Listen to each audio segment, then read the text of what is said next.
합리적 정책 수립을 위해서는 피해 비용에 대한 경제학적 이해가 굉장히 중요한데요. 예를 들어서 지자체에서 이런 여름 강수량, 홍수 이런 등과 산사태 위험 방지하기 위한 정책을 마련했을 경우에도 그 부분에 대한 경제적 편익은 어떻게 되냐? 비용은 계산 가능하고 그래서 대부분 어려운 점은 경제적 편익을 어떻게 결정할 것이냐, 그 피해를 얼마나 줄일 수 있느냐 이런 고민이 필요합니다. 그래서 오늘 발표에서는 기후변화 피해 비용 산정에 관한 일반적인 방법론에 대해서 논의하고요. 사례를 말씀드려보고자 합니다. 주로 많이 쓰는 것은 BC 분석입니다. 되게 간단한 이론적인 바탕을 두고 있는 방식이고요. 아니면 이건 정량적인 분석이고요. 정성적으로는 다기준 분석 방법으로 해서 이런 방법을 써서 경제적 타당성을 평가할 수 있고요.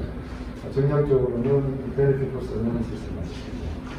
그래서 베네핏 코스트를 추정을 해야 되는데, 코스트는 약간 아이디어가 있지만 베네핏 쪽은 고민이 많이 필요합니다. 어떻게 편익을 추정할지. 그 다음에 산업 연관 효과 분석 등등도 할 수 있는데요. 얘는 산업 간 연결 고리를 따져서 이렇게 임팩트가 주어졌을 때, 그 정부가 정책적으로 개입을 했을 때 효과가 전 산업으로 어떻게 퍼지느냐, 간접적인 효과라고 말씀드리고 있겠습니다. 그래서 경제성 평가를 위한 비용 편익 분석 방법을 소개해 드리고요. 실제 편익 항목을 추정할 수 있는, 어떻게 하면 추정할 수 있는지에 대해서 말씀드릴 수 있습니다. 특히 피해 비용, 적은 정책 효과를 고민하고 있을 때, 그리고 함수식이 있으면 오른쪽에 정책 효과를 캐치할 수 있는 정책 변수가 들어가고, 왼쪽에 피해 비용이 들어가면, 그 치식을 추정하게 되면, 저희 얘기한 한계 효과를 계측할 수 있습니다. 다시 말해서 이 적응 정책 한 단위가 커졌을 때 피해 비용이 몇 단위 줄어들 수 있는지 이런 정량화시킬 수 있기 때문에 장점이 있고요. 또 오른쪽에 이런 기상 변수를 도입함으로써 이 RCP 시나리오 등 기후변화 시나리오를 반영할 수 있다는 장점이 있습니다. 그래서 제가 뒤에 보여드리는 것은 피해 비용 산정하는 쪽이고요. 그것도 말씀드리겠습니다. 기후변화 경제적 비용은 편익, 그 위험, 저감, 비용, 베네핏 코스트로 나눌 수 있는데, 전체적으로 보면 이런 큰 그림이 있습니다. 피해 비용은 직접 자산의 물리적인 피해, 이건 유형이고요. 잡힐 수 있는 그런 피해 비용이고요. 또 기업 휴지, 기업이 쉬고 있는 거죠. 생산 실세를 파괴라든지, 근로자 문제가 없어 생산이 중단된다든지. 이런 것들이 있고, 또 간접적으로 소비자가 피해를 받을 수도 있고요. 또 납품하는 회사가 또 피해를 받을 수 있습니다.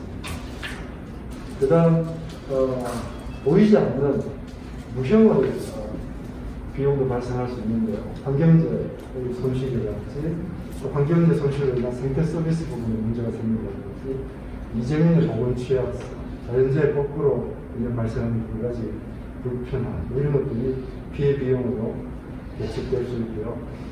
위험 저감 비용으로서는 직접적으로 위험 저감 구축 비용이라든지, 시설 구축 비용이 되겠죠. 그래서 유지 보수 비용, 간접적으로는 그 구축 타 부분에서 발생하는 2차 비용, 이 등등 이제 고민할 거리가 많은데요. 얘들을 어떻게 하면 합리적으로 설득력 있게 추적할 것이냐가 핵심입니다. 적응 정책이 여러 가지가 있기 때문에 이 BC 분석을 하게 되면 순서를 매길 수 있다는 장점이 있습니다. 다시 말해서 정책 우선순위 결정의 도움이 될 수 있고요. 저희들 이 연구는 이제 지자체별로 가장 우선순위가 높은 적응 정책이 뭐냐를 고민하면서 연구된 부분입니다. 그 측면에서 좀 봐주시면 좋을 것 같습니다. 그래서 지자체별 경제적 가능성이 높은 정책 선별, 우선순위 선정에 도움이 될 수 있습니다. 물론 비용 편익 분석 하나만 보는 것은 아니고요. 우리는 이제 경제적 측면을 보는 거고, 사회적인 측면, 정치적인 측면 여러 가지를 볼 수 있습니다. 그건 다른 방식으로 고민될 수가 있고요. 일반적으로 베네핏 코스트 레이션은 이런 식으로 보시면 됩니다. 여기서 30은 내부 영향인데요. 30년. 여기는 가만히 더 바뀌었으니까. 여기 조그마한 R, 스몰 R은 사회적 할인입니다. 일반적으로 4.5%를 쓰고요. 위에가 이제 베네핏이 되고요. 얘를 쭉 합입니다. 할인을 해서 합하는. 이제 할인을 하는 이유는 뭐 견적 전공사를 다 하시겠지만 오늘의 배분, 내일 배분이 다른 거지. 요즘처럼 인플레이션이 심한 너무 심해서 미국에서는 그거를 줄이겠다고 법을 만드는 환경이죠. 그래서 오늘의 배분이 내일 얼마일까, 내일의 배분은 오늘이 얼마일까 거꾸로 보는 거죠. 그래서 내일의 배분은 오늘이 90원, 80원 이것이 30년 후에는 30원이 될 수도 있고요. 그 방식이 할인하는 방식이 이렇게 분자를 동물 이런 식으로 하는 할인입니다. 그래서 위에 있는 베네핏의 할인 합과 밑에 있는 비용의 할인 합을 이렇게 비율로 계산합니다. 그 비율로 계산하기 때문에 얘는 상대적 척도입니다. 상대적 척도는 비교 가능하고 절대적 척도는 단위가 중요하기 때문에 비교 안 될 수가 있는 상황에 따라 상대적 그 퍼센트 또는 레이쇼로 나오기 때문에 비교 가능하다는 장점이 있습니다. 그래서 여기서 핵심은 이 타일러스 위에 베네피션스는 이 부분을 어떻게 추정할 거냐, 이 코스트는 어떻게 추정할 거냐, 그죠? 여기 막 Y라든지 R은 대부분 주어질 수 있는 파라미터가 있습니다. 그래서 이 BC 레이쇼를 토대로 경제성 평가를 할 수 있고요. 그 결과는 정량적인 측면에서 객관적 분석에서는 선거자고 하는 가능합니다. 특히 기후 또는 사회적 특성이 다른 지역에서 시행되는 정책과 비교가 가능하다. 상대적 척도이기 때문에 이런 장점이 있습니다. 편익 산출, 편익은 비용이 얼마큼 주느냐고 피함수 추정, 이렇게 피해의 감소분을 도출할 수 있고요. 피함수를 추정하는 방법. 피함수는 일반적으로 종속 변수는 피해액이 될 수 있고요. 예를 들어 홍수 피해, 질환 치료 비용 이런 게 될 수 있고요. 설명 변수로는 위험, 민감도, 적응 그렇게 좀 나눠봤습니다. 이 이동훈 교수랑 같이 작업했던 인구 보고서에서 이동근 왜 2021 많이 나옵니다. 이동훈 교수님 혹시 줌에 들어오시는지 모르겠는데요. 위험은 기후변화에 영향을 받는 기상기후 변수가 되고 평균기온 박수가 나고 민감도는 피해 수준에 영향을 주는 국가 또는 지자체의 특성이 될 수 있습니다. 얼마나 민감하게 반응하는지, 취약 계층 인구수 같은 것이 얘기가 될 수 있고요. 적용은 지자체별 적용 정책 시행 수준이 될 수 있습니다. 예를 들어 의료 인력 인원이라든지 불투수면 면접 등등이 될 수 있습니다. 그래서 이런 방식으로 종속 변수와 설명 변수를 구분을 해서 함수를 추정하게 됩니다. 위험 변수, 민감도 변수, 적응 변수에 대한 설명을 하는데요. 피해함수를 통해서 편의를 대처하는 경우는 오른쪽에 기후변화 시나리오를 반영할 수 있다는 장점이 있습니다. 따라서 기상학적인 측면에서 지역적 이적성을 반영할 수 있어서 보다 현실적인 평가가 가능하다는 장점이 있습니다. 산수 추정은 좀 어렵지만 데이터가 필요하고요. 다른 작품 추정 방법에 대한 고민도 필요합니다. 아주 세련된 방법을 쓸 수도 있고 아주 심플한 방법을 쓸 수도 있겠지만 어쨌든 고민이 필요하고요. 그런 반면에 이런 장점이 있습니다. 비용은 거기에 비하면 상당히 좀 스트레이트포워드합니다. 각 정책 시행을 위해 투입된 예산이 활용될 수 있습니다. 사업 비용, 그죠? 그 다음에 지금 말씀드릴 게 아까 말씀드린 제가 조금 보여드린 평균 분산 효과인데요. 일반적으로 평균을 많이 고민합니다. 그래서 일반적인 BC 레이쇼 값은 평균 수준에서 분석됩니다. 그래서 이것만 활용하게 되면 평균적인 의미에서 이런 편익과 비용이 발생해서 약간 BC 레이쇼가 2.0이 나오면 편익이 한 2배 정도 크구나 이렇게 생각이 되는데요. 위험 부분이 들어가게 되는 것입니다. 위험은 특히 기후변화의 불확실성에서 기인하는데요. 예를 들어서 가뭄, 홍수 발생하는 위험이 생겨되고 우리 경제 주체들은 대부분 위험을 회피하고자 하기 때문에 회피하는데 이만큼 난 돈을 지불할 수 없다 이런 개념을 저희들이 있습니다. 그래서 위험을 어떻게 결정하냐 사람들마다 다를 수 있습니다. 나한테 위험이 닥치는데 그 위험 네가 가져가 주면 그래서 그 통계학적으로 확률 변수 아닌 변수를 만들어 주는다 이만큼 지불할게요. 그래서 지불 의사 금액으로 계산합니다. 뒤에 좀 더 말씀드리겠습니다. 그리고 이제 위험 프리미엄이라고 저희가 부르는데 위험 프리미엄을 추정해서 기업이나 불확실성의 경제적 가치, 이제 화폐와 돈을 매기는 거죠. 방금 소개해 드리겠습니다.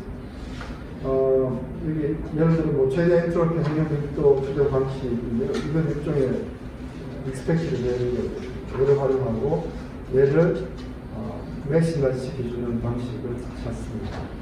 여기서 J가 제곱, 2가 된 제곱이고요, 3이 된 세제곱이고요. 이게 1차, 2차, 3차 점률이 되는 거죠.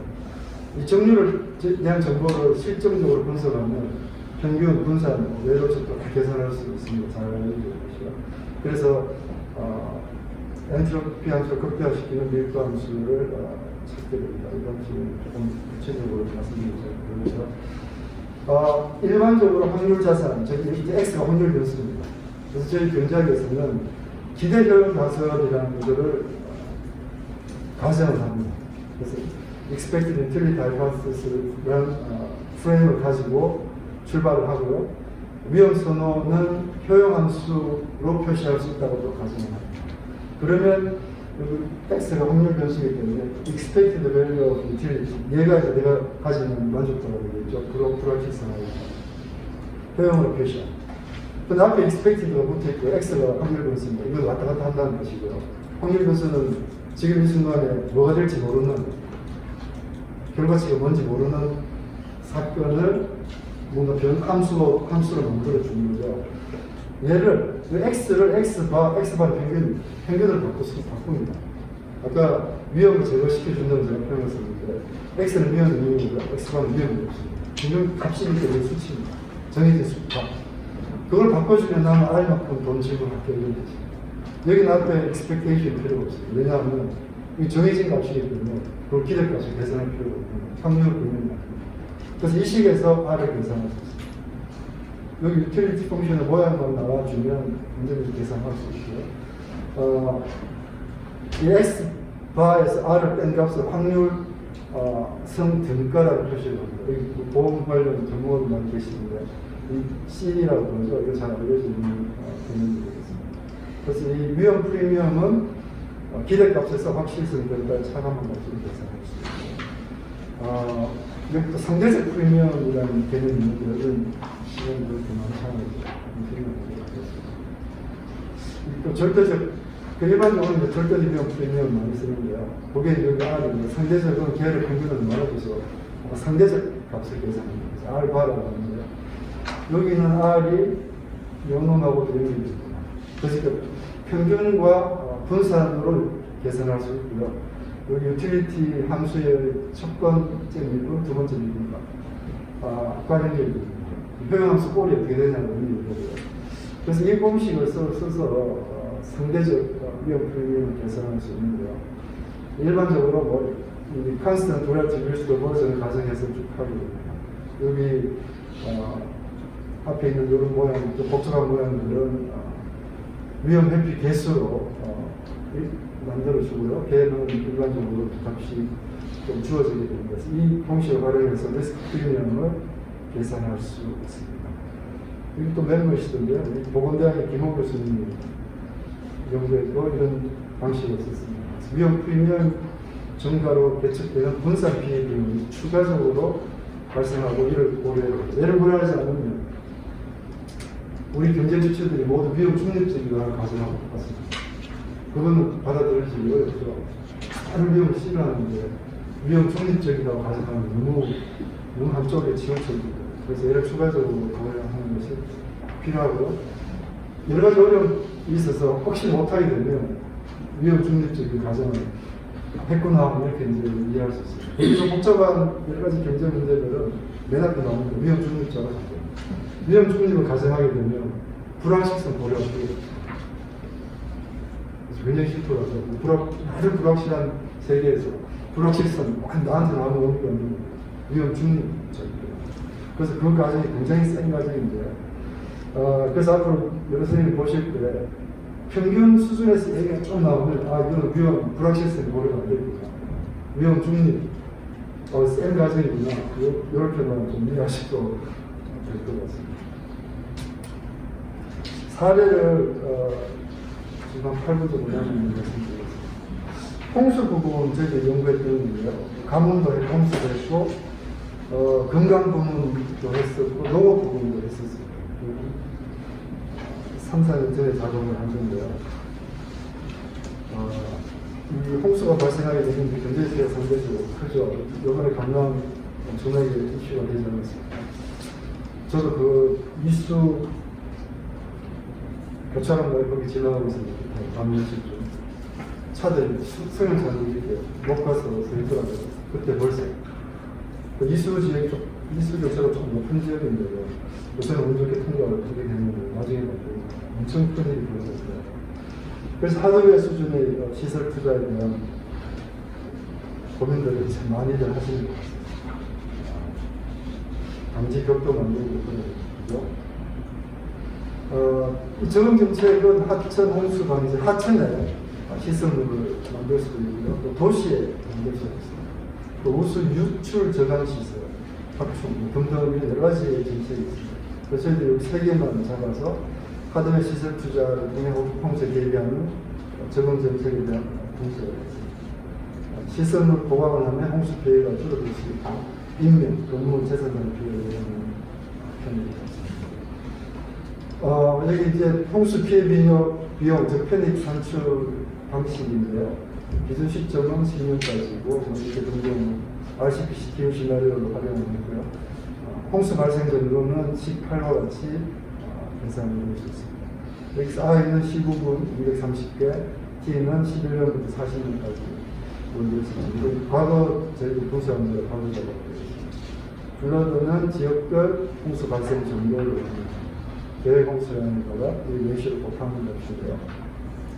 이때 베네핏은 이 왼쪽 부분, 오른쪽에 아까 플러드가 나와 있고요. 이 버짓은 적응 정책 예산 비중이 되겠습니다. 내가 돈을 쓸 때 이 정책에 어느 정도 돈을 쓰냐가 뜻이 되겠죠. 이 베네핏은 적응 정책이 홍수 피해 저감에 대해서 가지는 단위당 경제적 가치입니다. 저감은 노수 값을 우리가 추정하지 않고 선행 연구에서 가져왔습니다. 저감 비용은 실제 코스트는 광역지자체 기후변화 적응 세부 시행 계획의 사업별 예산을 활용했었고요.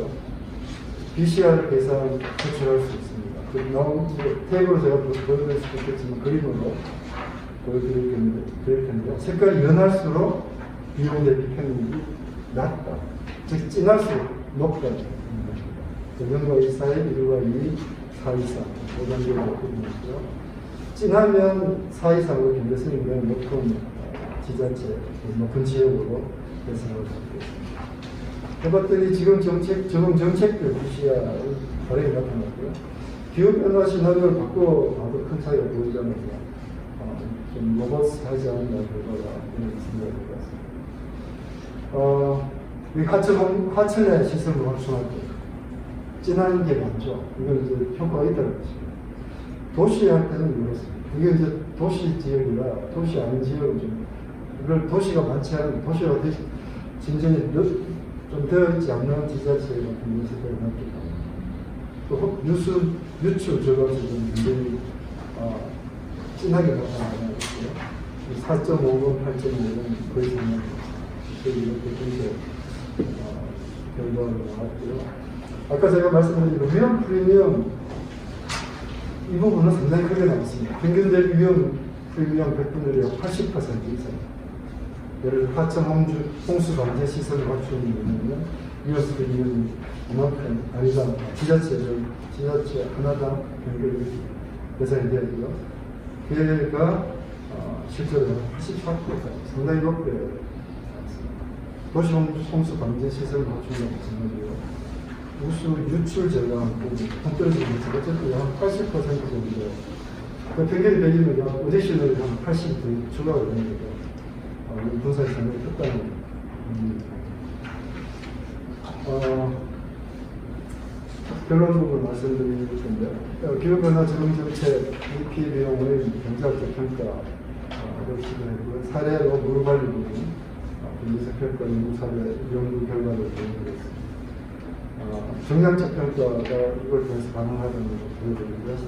이게 전부 다 이게 정답이라 그것도 아닐 수 있습니다. 이런 다른 팩터들이 있고 또 다른 측면, 사회적인 측면을 봐야 되고 여러 가지 밖에 아니죠. 여러 다양한 방면으로 봐야 되겠지만 경제적인 측면에서는 이런 부분을 가능할 수 있다고 생각합니다.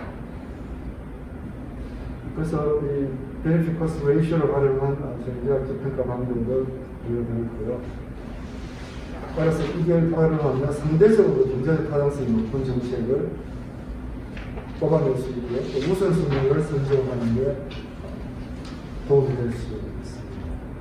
법령부에서 피해함수 추정을 강한 제시를 했었습니다. 마지막으로 말씀드릴 부분은 평균 분수한 효과를 동시에 고려하는 것이 필요하다. 일반적으로 기후변화 이런 평균적인 피해뿐만 아니라 불확실성이 더 커지는 거고, 불확실성이 증가하는 따른 위험 프리미엄 증가가 있는 거죠. 그래서 위험을 제거하기 위해서 내가 지불하고자 하는 비용이 증가하기 때문에 위험 회피적인 성향을 가정하면 지금 우리 세대가 겪고 있는 변동성 정책이 굉장히 의미가 있어지고요. 거기에 따른 비용이 추가적으로 발생한다. 그 말씀드릴 수 있겠습니다. 일반적으로 BC 레이쇼에서는 평균 수준에서의 피해비용 분석을 했는데 이게 추가적으로 기후변화의 불확실성에 따른 위험 효과를 고려하는 고민이 필요하다 이런 말씀을 드리겠습니다. 이 부분이 핵심이 되고요. 그래서 지금 말씀드린 내용에서는 평균 효과뿐만 아니라 분산 효과를 경량화하는 방법을 말씀드렸습니다. 그런데 이제 평균 또 분산이 전부 다 이런 불확실성을 다 커버할 수 있고 그건 아닙니다. 분산은 예컨대 홍수 같은 경우는 강수량이 많은 경우잖아요. 극단적으로. 그건 이제 분포의 오른쪽 꼭입니다. 분산, 일반적인 분산 왼쪽에 평균의 왼쪽에 어떤 액션이 벌어지냐고 또 동시에 봅니다. 그래서 그건 볼 필요 없는 그냥 있는 거죠. 가뭄이면 반대가 되고요. 그래서 이 리터처에서는 일반적인 분산보다는 partial moment를 보자. 그러니까 부분적 분산. 예컨대 평균에서 오른쪽, 포지티브 한쪽을 보자. 또는 네거티브 한쪽을 보자. 뭐 이런 고민이 되기 시작했고 10년 전부터 그런 실정 분석이 이루어지고 있었습니다. 그러니까 partial moment를 기준으로 한 이런 작업들이 이루어질 수 있고요. 그러면 partial은 중간을 끊었다는 얘기죠. 평균, 왜 평균만 끊나? 이걸 더 쪼갤 수 있지 않느냐는 거를. 그래서 꼬리의 가장 오른쪽 극단 또는 왼쪽 극단에서 중요한 액션이 벌어질 거라는 대부분 생각을 하는데, 그러면 분위수라는 접근법이 있습니다. 통계 교수님한테 분위수 접근법을 써서 제 꼬리의 90% 오른쪽에 10% 왼쪽에 10%만 그 영역만 고려할 수가 있습니다. 그게 이제 BAI 보험업계에서 많이 쓰는 방식이고 별로로 있습니다. 그래서 분위수 접근법도 쓸 수 있고 여러 가지 지금 제가 보여드리는 것에서 분산에서 조금 더 세련되게 이 부분을 모델링할 수 있는 개념이 많이 나와 있습니다. 저도 2014년 이게 키 전인데요. 위험 프리미엄이 100이면 그럼 이게 어떻게 분포에서 좀 분해될 수 있을까를 고민을 했습니다. 이게 상식적으로는 이게 끝부분에서 많이 발생할 것 같아요. 실제로 그런가? 쌀농업 데이터를 활용하면서 우리나라 쌀 생산량 자료를 하고 있습니다. 해봐서 분석을 했더니 전체 위험 프리미엄이 약 80% 이상 분포의 극단에서 발생하는 것으로 추정이 되었습니다. 그래서 기후변화에 따른 위험 관리가 상당히 이런 거 놓치게 되면, 평균만 보게 되면 중요한 액션을 놓칠 수 있다. 그래서 기후변화 위험관리는 확률 변수의 분포를 어떻게 하면 잘 이해를 할까 에서 출발을 해야 되고, 다른 그걸 할 수 있는 방식은 여러 가지로 많이 통계학적으로 저희 경제학교에서 많이 만들어져 있어서 지금 판타일 접근법 뭐 이런 걸 활용할 수 있습니다. 지금 저희가 여기서 보면은 위험 프리미엄을 분해되어 있습니다. 이렇게 분포를 4개로 쪼개고요. 첫 번째, 두 번째, 세 번째, 네 번째 전체 분포 쪼개서 해봤더니 양극단에서 많은 액션이 벌어졌다고 합니다. 그래서 평균 효과를 넘어서는 비욘드 민 이펙트에 대한 고민이 필요하다고 말씀을 드리고 싶고요. 개인적으로 기후변화는 추세가 변하는 부분도 있지만 변동성이 커지는 부분이 제일 고민이 있습니다. 그 변동성이 커지는 부분은 어떻게 정량화해서 화폐 가치화할 거냐에 대한 출발점에 대한 얘기를 오늘 좀 드리고요. 이 뒤에도 뭐 많은 이쪽으로 고민이 되어 있긴 합니다. 그래서 하버드 교수한 보면 기후변화에 따른 이런 불확실성의 가치는 이론적으로 인피니티다 이렇게 주장하시는 분이 있습니다. 분포의 꼬리가 굉장히 두꺼운 게 끝까지 간다는 거예요. 어떤 식으로 보더라도 그래서 인피니티까지 갈 수 있다는 건 이론적으로 가정하에서 이런 건 아니지 그만큼 중요한 이슈라고 말씀드릴 수 있겠습니다. 그래서 이런 불확실성 효과도 같이 고민을 해주면 기후변화 적응 정책의 선생님도 조금 도움이 될 수 있다. 이런 말씀을 드리면서 말씀드리겠습니다. 네. 이상입니다. 대구대학교 이원장입니다. 이렇게 해서 그 기후위기 공부하자는 의미로 올 1월부터 시작한 이 기후리스크 프로에 벌써 9번째 나갔습니다.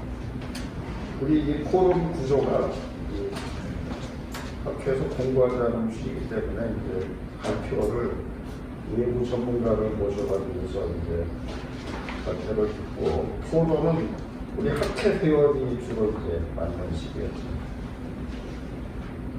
근데 그 토론자 선정이 발표 논문하고 연계 이런 건 별 상관없이 출석률이 저조한 회원한테 페널티 처우로 표를 시키는 것 같습니다. 사실 그동안 제가 한 번 나왔거든요.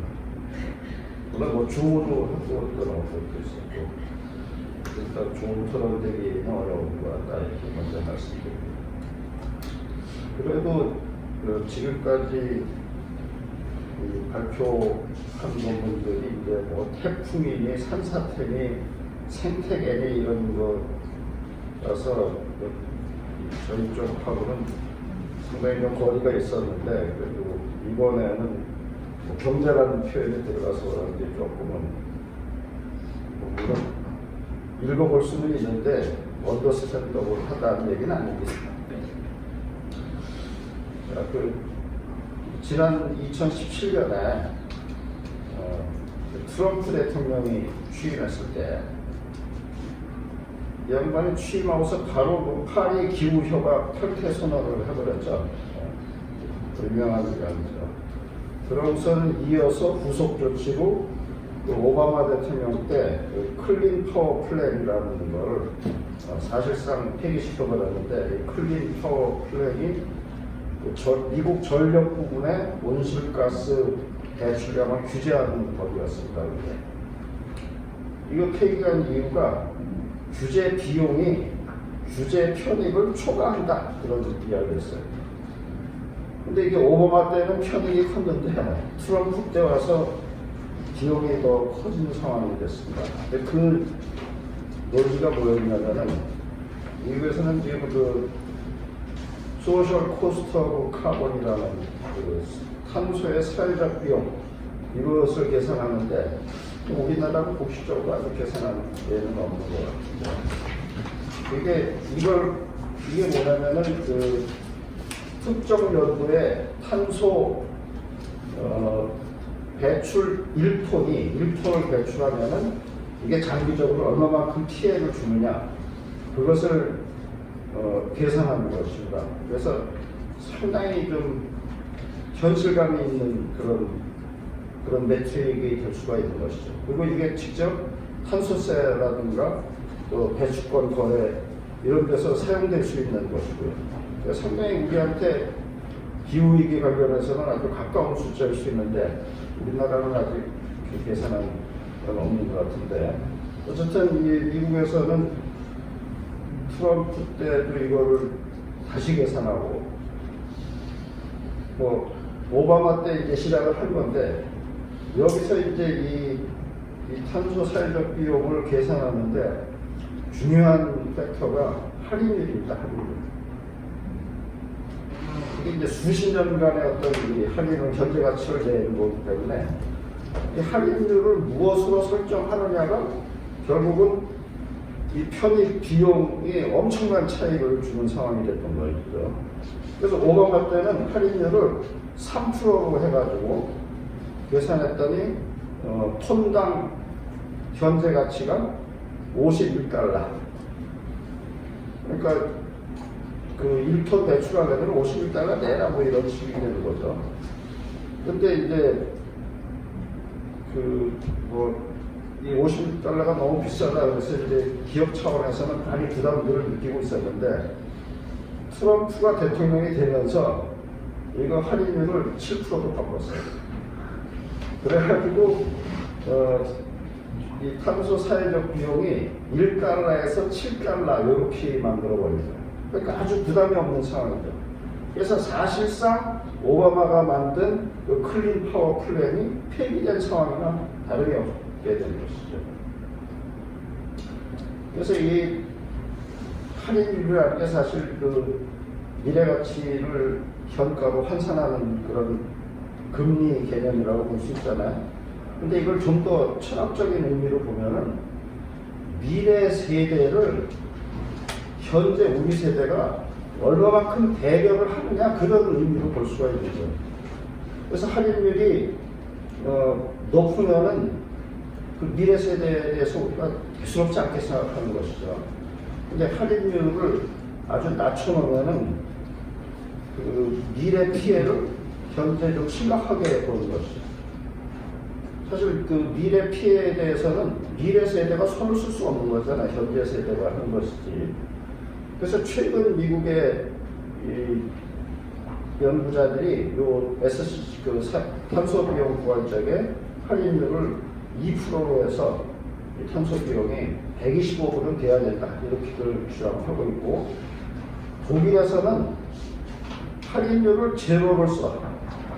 그러면은 무슨 의미냐면은 미래에 느낄 수 있는 고통이 현재하고 똑같다는 것이죠.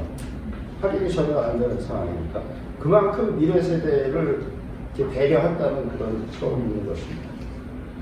그래서 사실 작년에 바이든이 취임하고 나서 파리 기후협약 당사국 바로 했고, 복귀 선언했고, 이 새로운 그 사회적 탄소 비용을 만들도록 지시를 하고, 요 새로운 것이 나올 때까지는 오바마 때 쓰던 거를 사용하라 이렇게 그 오더를 내린 상황이 됐죠.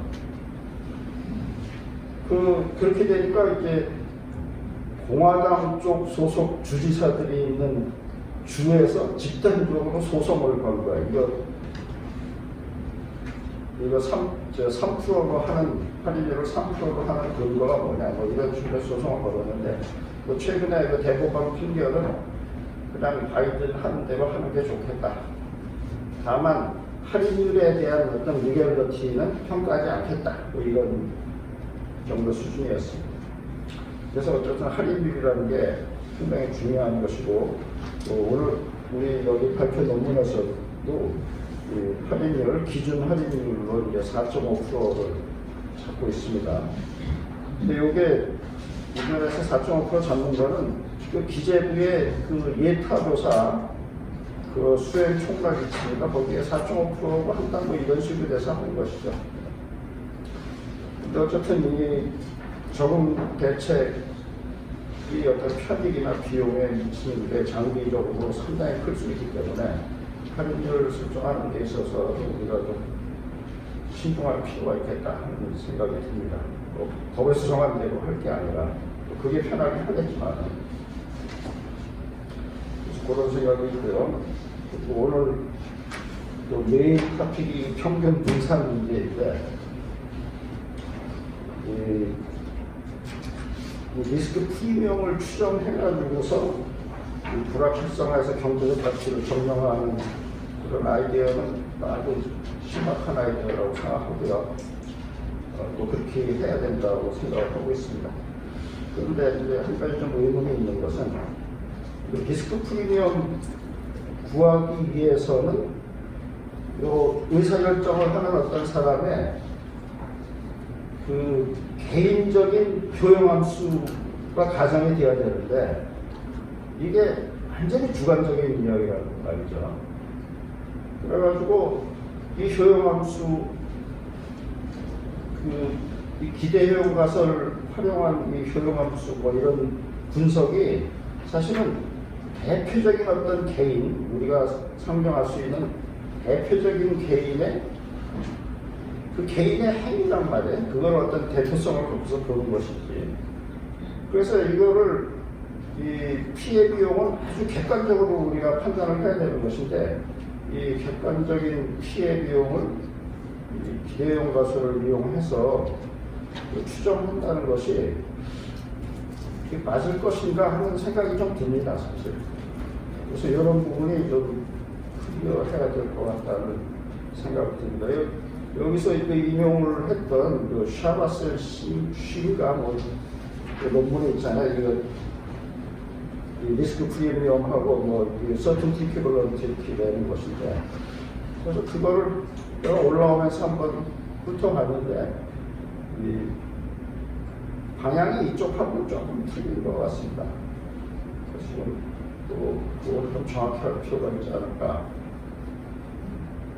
제가 잘 몰라서 그럴 수도 있는데 일단 그냥 대충 봐서 느낌은 그렇습니다.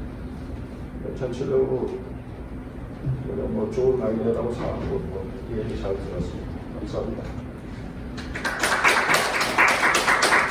네, 감사합니다. 답변은 전체 조금 더 듣고 해주시면 좋겠습니다. 여기 패널대에서 지금 의견 주시면 됩니다. 네, 우리 자료 10페이지에 보면요. 일단 우리 이론군 어떻게 보냐면 테이블이 있죠. 여기 좀 이유가 있는데요. 우선 피해 비용을 직접 비용하고 간접 비용으로만 나오고 중간에 있는 기업 휴지는 실은 간접 부분으로 이제 포함이 되어야 되고요. 기업 휴지의 생산 시설 파괴는 직접적인 손해에 들어가야 될 거라고 생각이 듭니다. 그 부분은 좀 리스크 전공자 입장에서는 좀 다시 관리를 하시면 어떨까 하는 그런 제안이고요. 그리고 이제 보험료에 영향을 주는 것, 특히 이제 간접 손실의 보험료 영향은 복구 기간이 얼마인지에 따라서 굉장히 크게 영향을 미칩니다. 그런데 여기 지금 계산을 하시는 어떤 산업 기반 시설이 파괴됐을 때 그거에 대한 복구 기간이 얼마나 되는지 이런 부분은 비용 계산하고 또 편익 부분에도 이제 당연히 포함이 되어야 될 거라고 생각을 하고요. 그리고 실은 이제 보험 이제 지자체 서울시 같은 경우에도 이제 보험에 가입해 있는 그런 부분들이 상당히 많습니다. 당연히 이제 보험금 보험 사고로 인해서 보험금 받는 부분은 이거는 이제 어떻게 지금 전혀 고려가 되지 않은 그런 상황은 같고요. 또 보험에 가입이 되어 있지만 보장에서 제외되는 그런 손실들도 이제 어떻게 했는지 좀 제가 일단 잘 모르지만 그런 부분이 조금 좀 궁금했고요. 그다음에 이제 물관리 부분 30페이지 이제 실은 홍수가 다 나쁜 것만은 아니고 수자원공사 입장에서 보면 수세가 엄청나게 많이 증가할 거거든요. 예를 들어서 전국에 평균 1mm의 비가 내리면 70억 원의 수입이 증가한다는 그런 얘기를 제가 들은 적도 있습니다. 그래서 지금 우리 보이 물을 가둬놓은 그런 댐 이런 보호 같은 경우 이제 물을 얼마나 저장할 수 있는지 그것은 국가 전체적으로 보면 수자원공사의 이제 수세 수입이 늘어나기 때문에 이런 부분은 또 편익으로 포함이 되어야 되지 않을까 그런 당연히 여기에는 모델에는 포함시키기가 굉장히 어려운 그런 사안이기는 하지만 그런 생각을 좀 해봤습니다. 이런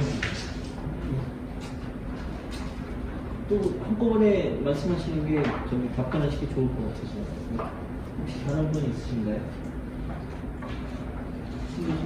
네. 저는 조금 질문이 방향이 좀 달라가지고. 마이크 좀 써주세요. 네. 저는 그 마지막 페이지에서 이제 말씀하셨던 그 분리수 접근법 관련해서요. 이제 그 앞부분에서 피해 비용이 이제 피해 비용하고 편익하고 계산을 해가지고 이제 평균 계산하셨을 때는 그 효용 함수 이런 것들을 사용을 하셨는데 마지막에 이제 마지막 페이지에서 이제 변별 리스크 이런 얘기를 하실 때는 아마도 이제 그런 효용 함수랑은 상관없이 이제 손실액 부분에 이제 환율 분포와 관련해서 이제 그거를 추정해가지고 이제 부여되는 것 같아요. 근데 이제 그러면 이제 그 환율 그 손실액의 분포를 이제 추정을 해야 될 텐데. 제가 이제 그냥 어떻게 하는 걸까 생각을 해봤는데 데이터를 환산을 해보면 굉장히 이제 그 시간에 따라서 변화가 지금 많이 있는 거잖아요. 그러니까 기후 변화에 따라서 추세 같은 것도 많이 변하고 뭔가 좀 많이 그러니까 아까도 이제 변동성이 크다라는 말씀을 하시고 이제 많이 왔다 갔다 하면서 또 이제 그 어떤 그 질적인 변화도 있을 것 같아요, 이 데이터에. 그래서 그런 거를 그러면 이제 시계열적으로 뭔가 이렇게 추정을 하시는 건지, 제가 그 손실 분포 추정 부분에서 이제 정확하게 어떤 방법을 쓰시는지 그거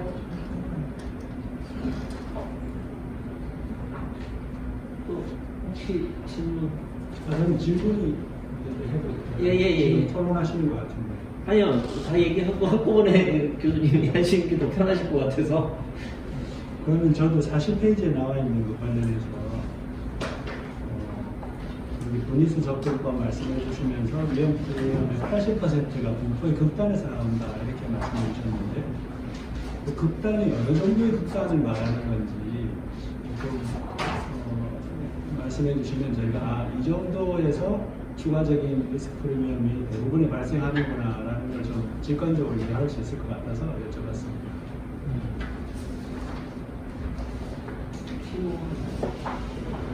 저도 질문을 하나 하고 싶은데요.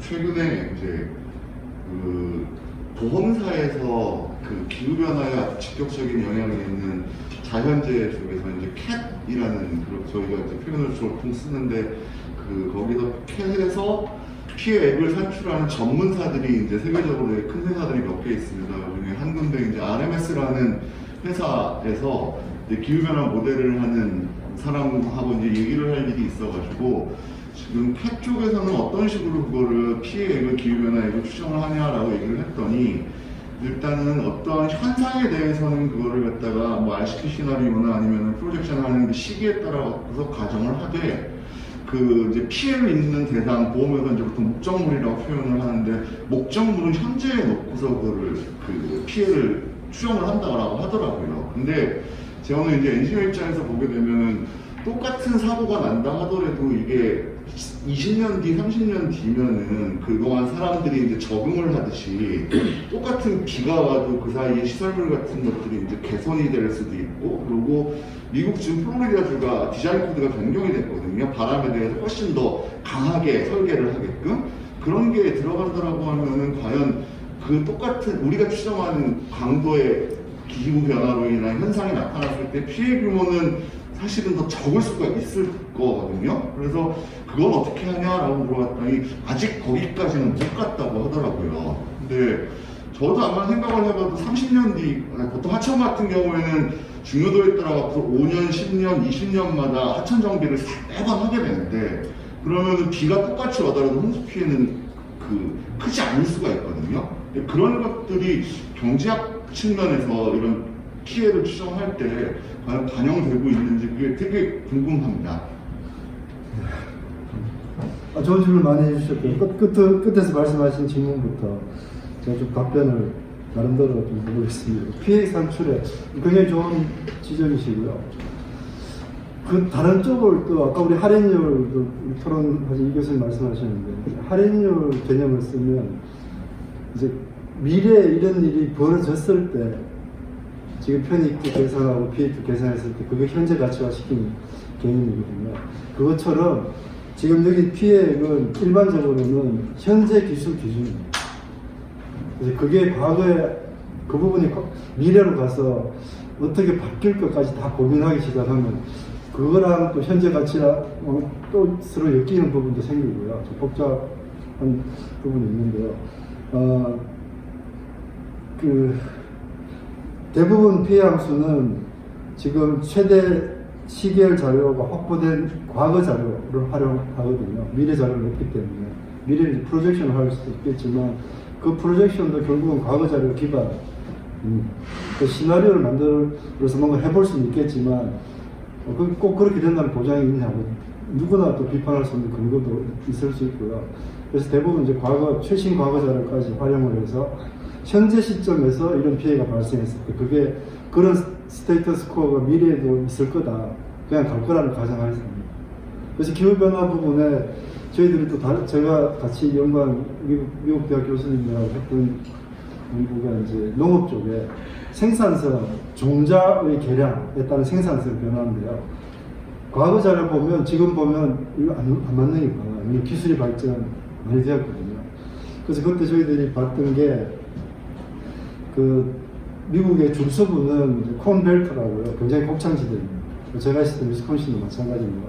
거기에 남부까지만 곡창지대고요. 북부는 아닙니다. 거기 너무 추워가지고 옥수수가 잘 자라지 못해요.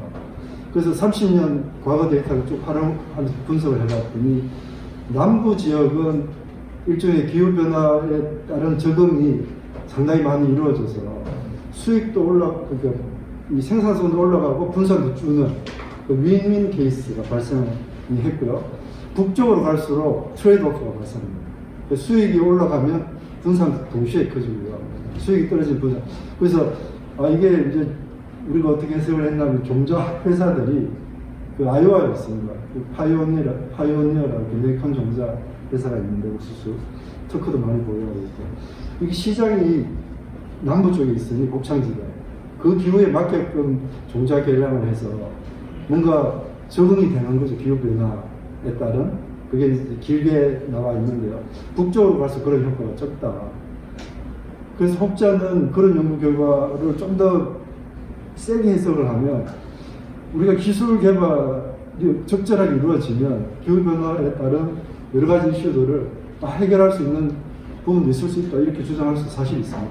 근데 현재 시장은 예컨대 아프리카에 문제가 많이 발생하잖아요. 비양 문제 같은 것이.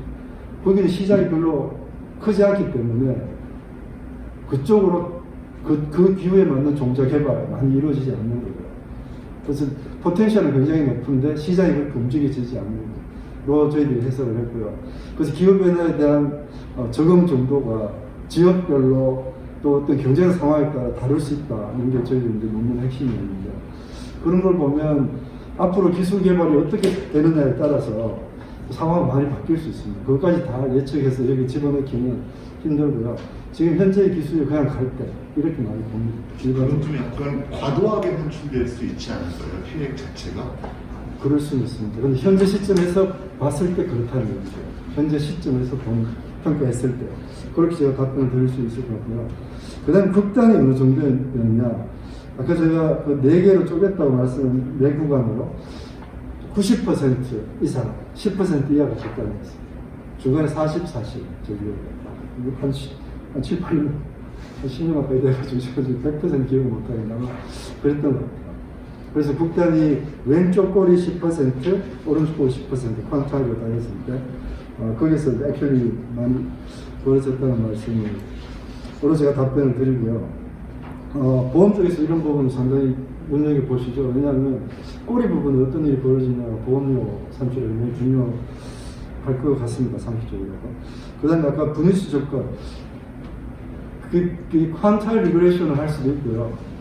그게 이제 우리 심사위원, 논문 심사위원이 주장하신 건데, 이걸 꼭 왜 리스크 프리미엄, 토탈 리스크 프리미엄을 분해했냐. 저희들 분해했습니다.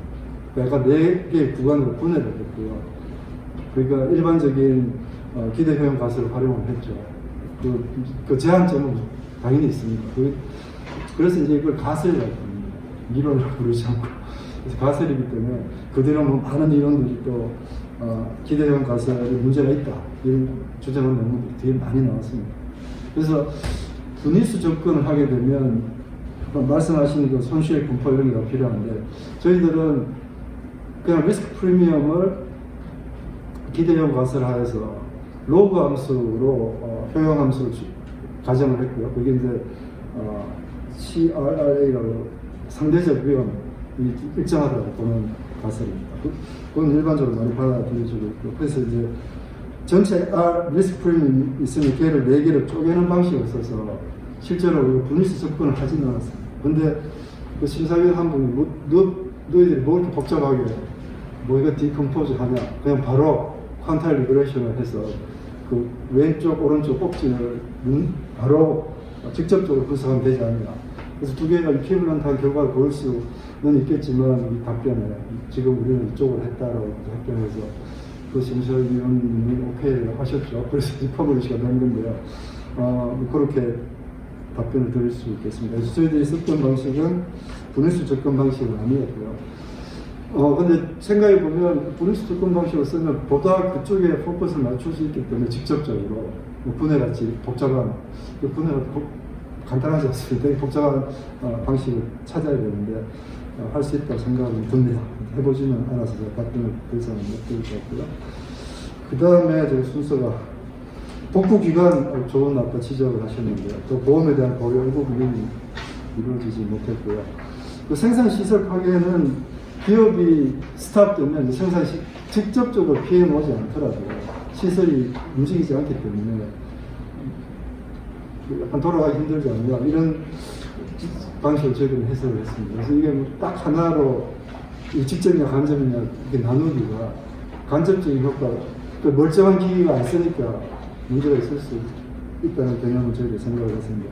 뭐 또 선생님 말씀드리고 이게 저희는 간접 손실의 가장 대표적인 것이 기업 휴지. 그러니까 그건 이제 간접적으로 그 생산시설 파괴도 그런 의미에서 파괴라는 말이 있어서 좀 수정하도록 하겠습니다. 그 다음에 아까 홍수 가뭄, 홍수가 좋을 수도 있다고 저도 이번에 대구 쪽에서 그랬습니다. 그 태풍이 왔죠. 뭐 한남 뭐지 이름이 예 한남로 이름이 흰남로인가 뭐 저기 캄보디아 말이거든요. 어디 이상한 말이 잘 어쨌든 대구 쪽에는 크게 바람도 불지 않고요. 비만 살짝 내려가가지고 오히려 지금 가뭄인데 지금 식수가 부족했거든요. 그 대구대 계시는 잘 아시거든요. 저희 어머니 보시더라고요. 이번에 너무 좋았다. 살짝 비가 와서 다 해소되고 아무 문제 없다. 근데 이제 홍수 또는 가뭄 얘기할 때는 그 인계치를 보통 보면 이제 논문에서 따집니다. 그래서 이거 이상이면 홍수는 이제 너무 많이 오기 때문에 어렵다는 거죠. 가뭄은 너무 비가 적게 오기 때문에 어렵다는 거고. 그 인계치 이하를 얘기하는 것이기 때문에 뭐 지역별로는 A 지역의 홍수가 낮지만 B는 인계치 위로 올라가 있으면 보험이 될 수도 있고 그렇습니다. 그건 좀 상황에 따라 다를 수 있다는 쪽으로 제가 답변을 드릴 수 있을 것 같고요. 우리 토론자께서 말씀하신 또 사회적 할인율 이 부분도 여러분들이 고민을 많이 했습니다. 실제로 할인율을 어떻게 정할 거냐. 지금 뭐 저희들이 예타에서 나온 4.5를 쓰긴 쓰는데 이 분석에서는 민감도 분석이라고 해서 위로 조금 올리고 좀 낮춘 걸 고려는 해봤습니다. 이게 연세대학교에서 사회적 할인율을 어떤 식으로 적정한 할인율을 계산할 수 있을 거냐 그때 고민을 같은 프로젝트에서 한 적이 있습니다. 뭐 정답은 사실 없고요. 해보긴 하지만 정답이 사실 나오기가 쉽지는 않죠. 여러 가지 팩트를 고려한 할인율인데요. 그때 결과는 뭐 예타시 쓰는 거랑 그렇게 차이가 나지는 않았었습니다. 물론 할인율에 따라서 일단 미래의 가치를 어떻게 현재와 가치화시키느냐의 그 파라미터가 바뀜에 따라서 결과는 상당히 많이 바뀔 수 있습니다. 근데 이제 편익과 비용이 동시에 할인이 되기 때문에 편익과 비용 발생하는 정도가 편익이 먼저 발생하고 비용은 꾸준히 갈 수도 있고요. 아니 비용이 처음에 발생하고 뒤에는 유지 보수가 될 경우도 있고요. 또 편익이 처음에는 적다가 뒤에 많이 생길 수도 있고 상황에 따라 많이 다릅니다. 그때마다 할인율을 어떻게 쓰느냐에 따라 결과는 달라질 수가 있는데요. 뭐 정부 사업의 경우는 되게 BC가 1.0 약간 이하 이런 걸 좋아합니다. 이게 너무 뭐 3.0, 4.0 이러면 이걸 왜 예산을 들여서 왜 이 사업을 하지? 이렇게 수익성이 좋은데 이렇게 되고 또 너무 낮으면 이걸 왜 해야 되지? 이렇게 사실 되어서 예타를 보시면 되게 한 0.8 정도 많이 나오긴 합니다. 그런 게 좀 현실적이지 않나 생각이 들고요. 기대효용 가서 마지막으로 문제가 많죠. 그 뒤로 또 많은 연구가 이루어져 있고요. 효용함수의 오점점은 정확히 말씀하시면 돼요. 그럼 효용함수 여러 가지가 있는데 어떤 걸 선택할 거냐.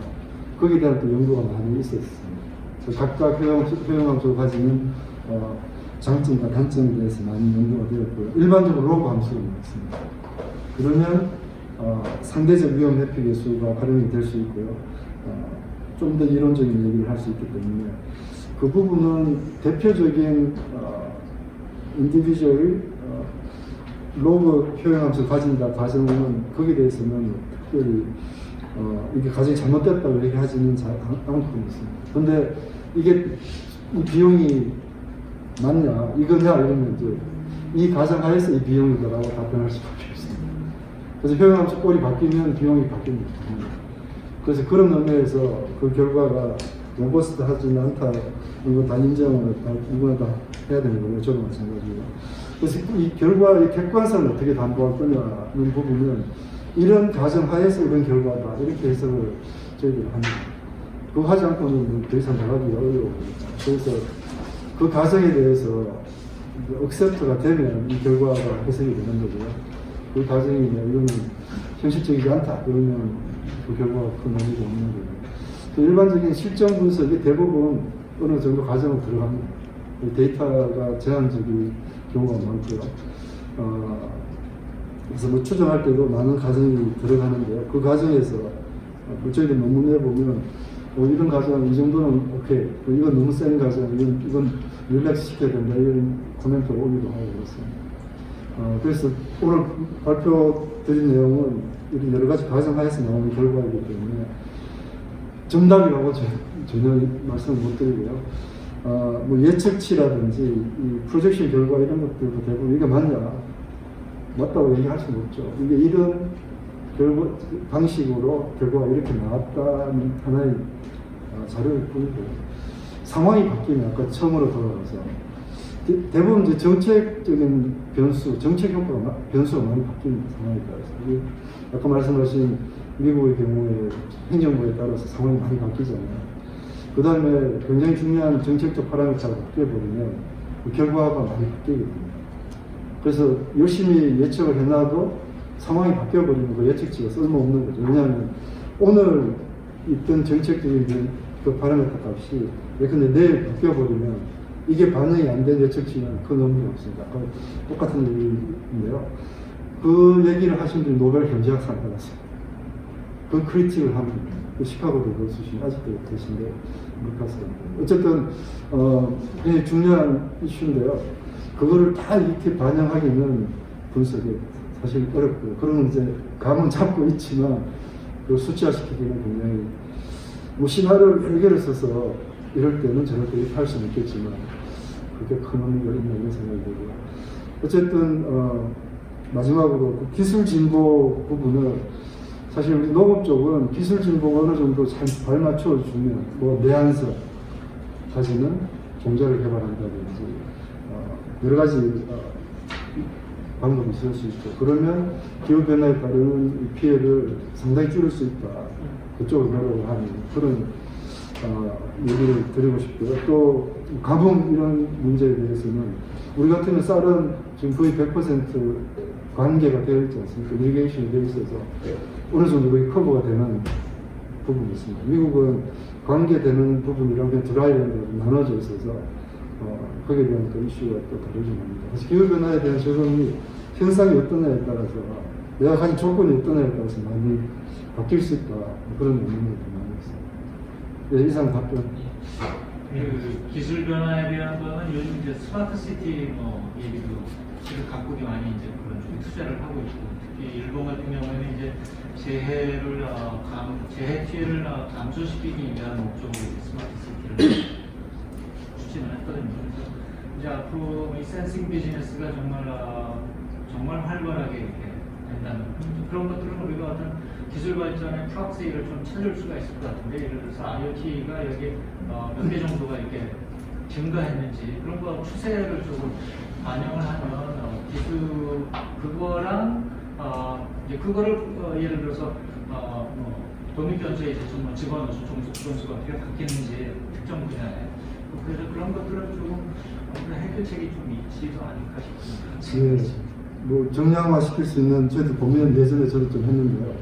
그러니까 그때 고민은 과연 기술이라는 게 기술 진보가 이런 뭐 기후변화 위험을 줄일 수 있는 투입제가 되냐. 사실은 그런 식으로 저희들이 그걸 리프레이즈 할 수 있지 않습니까? 그 투입제가 위험을 줄이는 투입제도 있고요, 농업에서. 또 늘리는 투입제도 있습니다. 비료 같은 경우는 위험을 증가시키는 투입제입니다.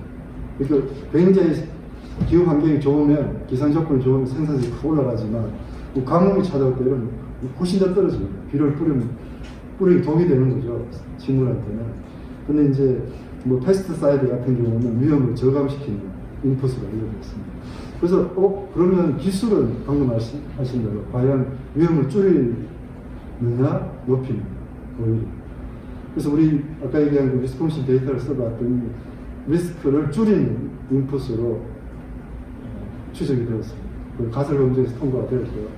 그게 이제 저희 데이터가 아까 얘기한 그 곡창지대 데이터를 썼기 때문에 기술이 위험을 줄이는 방식, 방향으로. 그래서 아까 맨 처음에 말씀드린 결과랑 좀 일관성 있는 결과가 나와서. 근데 이제 농작물도 그렇지만 실은 일단 뭐 산업 기반 시설이라든지 뭐 이런 부분의 센싱. 네. 그래서 그런 방식으로 말씀하신 쪽을 오른쪽 변수로 두면서 뭔가 그 분석을 해볼 수 있다고 저도 동의합니다. 한 가지 질문 드려도 될까요? 예. 시간이. 아니 이번 아까 호영 교수님 말씀하셨던 그 홍수가 났을 때 어느 지역은 또 좋은 영향을 주기도 하고 하는 그 얘기 말인데요. 그게 이제 그래서 각 작은 지역으로 봤을 때는 이제 어떤 지역은 확실히 여기 피해가 많은 지역이고 어떤 지역은 뭐 대구 지역처럼 뭐 피해는 별로 없고 뭐 좋은 영향만 있는 지역이 나올 수는 있지만 이게 이제 국가 전체로 봤을 때 어떤 비용을 그러니까 그 피해 비용을 얘기할 때 약간의 이제 그 캔슬아웃 되는 그런 부분이 있을 수도 있잖아요. 근데 제가 이 BC 레이시오 그 식을 보니까 11페이지 나오는 그 식을 보니까 이제 지역별로 따로 계산하게 돼 있는데 그거를 이제 예를 들어 큰 지역 또는 국가 차원에서 그러면 이제 서메이션을 할 때 그 각 지역별로 어떤 코릴레이션 같은 거를 감안해가지고 이제 그 뭐 밸런스 캘큘레이션 같은 걸 하게 되면 그런 어떤 그 트레이드오프 효과 같은 게 반영되지 않을까. 저희도 그거 고민한 부분이고요. 지금 좋은 지적이십니다. 지금 여기 분석에서 이제 지자체별로 어떤 효과가 있나 본 거라고. 지금 에그리게이션은 큰 의미는 없었으면 나중에 그런 경우가 필요하면 당연히 좀 플러스 마이너스 되겠죠. 이 기후변화는 잘 아시지만 지역 간 이질성이 상당히 있습니다. 어떤 지역은 괜찮고 어떤 지역은 좀 더 심하고요. 특히 우리나라 경우에 소백산맥 기준 왼쪽 오른쪽이 많이 다릅니다. 그래서 이쪽 강원도 쪽하고요, 이쪽 전남 전북하고 많이 다르게 나오더라고요. 그 말씀하신 인플레이션 봤더니 상황이 많이 다르게 있고요. 그래서 기후변화 진짜 이 지역 간 이질성이 있네 라고 이제 저희도 결론 내지는 있는 거 있었는데요. 말씀하신 대로 서로 캔슬아웃 될 수도 있고요. 서로 또 오히려 반대로 갈 수도 있고요. 또 정책도 마찬가지입니다. 정책이 지자체 딱 그 구역만 고집죠. 그 지역만 되는 정책이 아닐 수 있거든요. 뭐 하청 관리 같은 쭉 연결이 되기 때문에 여기 정책이 왼쪽에 있는 지자체 연결 영향을 줍니다. 그래서 그런 부분 필요하지만 또 230개 다 하다 보면 그건 현실적으로 되게 어렵고요. 대부분은 지금 이 연구에서도 이제 해상도가 높은 데이터선을 장점으로 그 지역 나눠서 그게 꼭 행정구역별로 나눠져야 되냐 아니면 그 일종의 뭐 수문학 뭐 이런 데서 얘기하는 그런 영역을 지역을 따져야 되는 이런 고민도 저희들이 했었는데 그 지금 말씀하신 게 저희들이 큰 고민거리 중에 하나가 있습니다. 그 정책의 오버래핑 효과 그게 옆에 있는 이웃 지역하고도 상관이 되고요.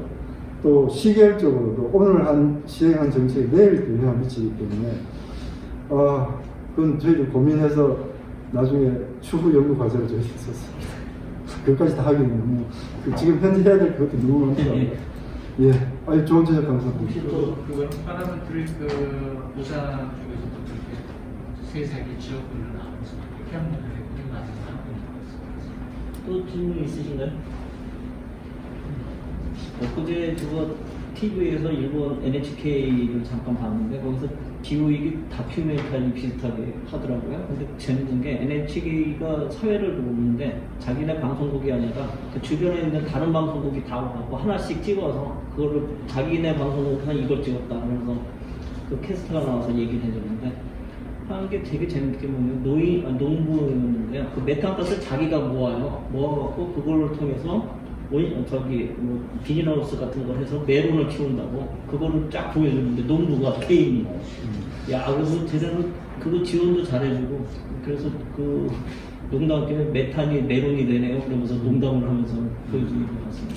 벌써 일본은 굉장히 좀 앞서가는 느낌이 들더라고요. 예, 오늘 뭐 여러 가지 활발한 토론도 있던 것 같습니다. 이 정도 조금 시간이 돼서 마치겠고요.